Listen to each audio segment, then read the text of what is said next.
அனைவருக்கும் வணக்கம். இன்னைக்கு நாம பார்க்க போற வீடியோ என்ன பார்த்தீங்கன்னா, காரிய சித்தி ஏற்பட விநாயகர் வழிபாடு பற்றி தான் பார்க்க போகிறோம். ஒவ்வொருவருடைய வாழ்க்கையிலுமே ஏதாவது ஒரு காரியம் தடைப்பட்டு நிற்கும். அந்த காரியம் நடந்தால் அவர்களுடைய வாழ்க்கையில் நல்ல மாற்றம் ஏற்படும். இருப்பினும் அந்த காரியத்தில் ஏதாவது ஒரு தடைகள் ஏற்பட்டு அது நடைபெறாமல் தள்ளி போய் கொண்டே இருக்கும்.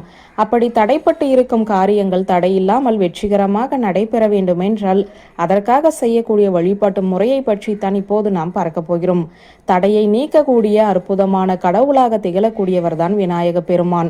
அப்படிப்பட்ட விநாயக பெருமானுக்கு பல வழிபாட்டு முறைகள் இருக்கின்றன, பல மந்திரங்கள் இருக்கின்றன, பல விரதங்களும் இருக்கின்றன. இருப்பினும் ஒரு சில மந்திரங்களும் வழிபாட்டு முறையும் விநாயக பெருமானுக்கு நாம் செய்யும் போது அதனுடைய பலனை நம்மால் விரைவிலேயே பெற முடியும். அப்படிப்பட்ட ஒரு அற்புதமான வழிபாட்டு முறையை பற்றி தான் இப்போது பார்க்க போகிறோம். இந்த வழிபாட்டை என்றைக்கு வேண்டுமானாலும் நாம் ஆரம்பிக்கலாம்.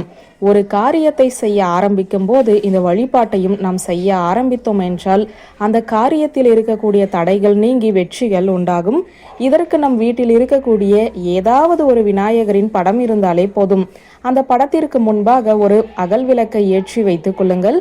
இதில் நெய் ஊற்றியும் ஏற்றலாம், தேங்காய் எண்ணெய் ஊற்றியும் ஏற்றலாம். இவ்வாறு ஏற்றி முடித்துவிட்டு 2 அருகம்புல்லை முதலில் விநாயகருக்கு சாற்றிவிட்டு மீதம் இருக்கும் அருகம்புல்லை வைத்து விநாயகருக்கு அர்ச்சனை செய்ய வேண்டும். நாளை வளர்பிறை சதுர்த்தி, மறக்காமல் இதை செய்யுங்கள். இப்படி விநாயகருக்கு நீங்கள் அர்ச்சனை செய்யும் போது நீங்கள் என்ன மந்திரத்தை சொல்ல வேண்டும் என்றால், ஓம் சித்தி புத்தி லக்ஷய லாப சகீத ஸ்ரீ கஜனாய நமக. இதை டிஸ்கிரிப்ஷன்லையும் கொடுத்துருக்கேன்.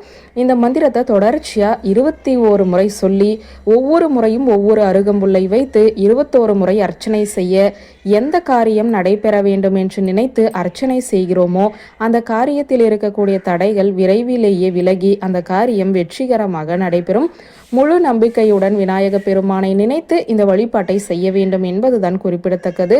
வீட்டில் இந்த வழிபாட்டை செய்ய இயலாது என்பவர்கள் அருகில் இருக்கும் ஆலயத்திற்கு சென்று தீபம் ஏற்றி வைத்துவிட்டு இந்த மந்திரத்தை அங்கேயே அமர்ந்தும் கூறலாம்.